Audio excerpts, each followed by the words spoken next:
সুপ্রিয় দর্শক, আপনাদের ভালোবাসায়, আপনাদের অনুপ্রেরণায় আসলাম এক অসহায় মেয়ের কাছে। আমরা শুনবো তার জীবন কাহিনী। আসসালামু আলাইকুম। ওয়ালাইকুম আসসালাম। আসসালামু আলাইকুম। ওয়ালাইকুম আসসালাম। হ্যাঁ, আপু কেমন আছো?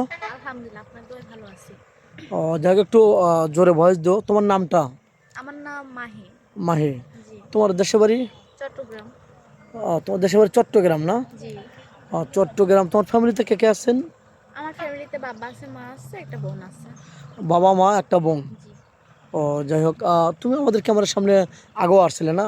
হ্যাঁ। তখন আসছিলে বোরকা ছাড়া, জি। হিজাব এরকম আসনে অনেক সুন্দর লাগতেছে, কিউট লাগতেছে। আসলে কি বলবা যে উদ্দেশ্য কি তোমার?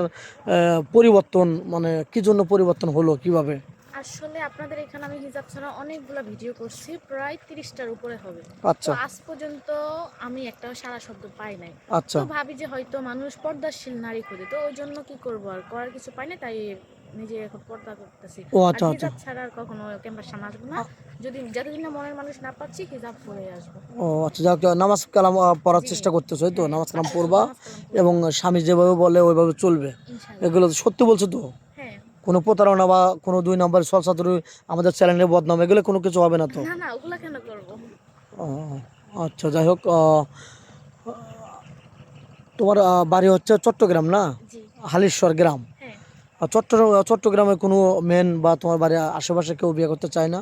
তোমার চেহারা ভালো, অনেক সুন্দর চেহারা তোমার। সেইটা ঠিক আছে, ওরকম তো আশেপাশে কেউ দেখে না, কারণ আমি ঘর থেকে তো বেরোই না।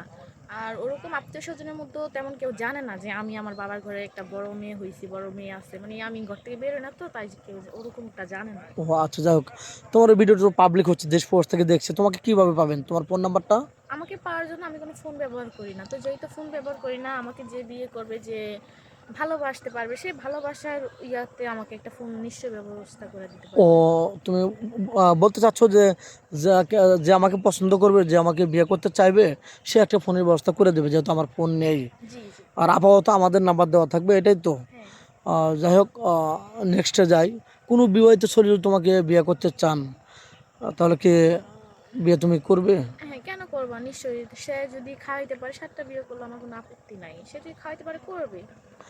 তুমি বলতে চাচ্ছ যে তার যদি অর্থ সম্পদ থাকে, সে যদি ভরণ পোষণ করতে পারে, উভয়কে যদি দুজনকে ভালোবাসা দিয়ে রাখতে পারে, ভরণ পোষণ করতে পারে, তাহলে তার আমার কোনো বাধা বিঘ্ন নেই। না না। যেহেতু মুসলমানের 4টা বিয়ে করা রাইট আছে, জি। সেখানে 2টা বিয়ে করলে আপত্তি কি? তো যাই হোক, তোমার বাংলাদেশে কোন জেলাটা ভালো লাগে? আমার বাংলাদেশে সব জেলায় ভালো লাগে। সব জেলায় ভালো লাগে, মানে স্বামী যেখানে নিয়ে যাবো ওটাই তোমার খুশি? হ্যাঁ, ওইটাই আমার সব খুশি। জেলায় তোমার পছন্দ, জি। যেহেতু বাংলার মাটি সোনার চেয়েও খাঁটি। জি। আচ্ছা, তুমি যেরকম হিজাব পরছো, অনেক সুন্দর লাগছে। এটা তো সারা জীবন ধরে রাখবে নাকি? হ্যাঁ, ইনশাল্লাহ। এটা ধরে রাখবে তো? ইনশাল্লাহ, এটা আর ধরে তোমার কি রাখবো। যৌথ ফ্যামিলি পছন্দ না সিঙ্গেল ফ্যামিলি পছন্দ? যৌথ বলতে, সিঙ্গেল বলতে, আমার যেহেতু সিঙ্গেল ফ্যামিলি, তো আমি যৌথ ফ্যামিলি পছন্দ করি। আচ্ছা, যৌথ ফ্যামিলি মানে সবাইকে নিয়ে আগলে জি রেখে, জি। শ্বশুর শাশুড়িকে নিয়ে ভালোবাসা দিয়ে নামাজ কালাম পড়ে হেদায়েতে আসবে, সবাই ভালো থাকবে, এই তো? জি একটা যৌথ ফ্যামিলি হলে কি সবাইকে নিয়ে ভালো রাখা যায়, ভালো থাকা যায়, ওখানে একটু আনন্দ আছে নাকি? জি। সব আনন্দ উপভোগ করে নেওয়া যায় সবাই। যাকে, এগুলো তো সত্যি কথা বলছো নাকি? জি, সত্যি কথা। কোনো ছলচাতুরি, কোনো বেইমানি, কোনো কিচ্ছু করবে না? না না, কেন করবো? দেখেন, মানুষ, অনেক মানুষ আছে জীবনের শেষ কোঠায় এসেও মানুষ বদলে বা নামাজ কালাম পড়ে, কিন্তু এই মেয়েটা ভিন্ন। আগে পর্দা ছাড়া সে ভিডিও করেছে, কিন্তু পর্দা ছাড়া ভিডিও করবে না, সে নামাজ কালাম ধরছে।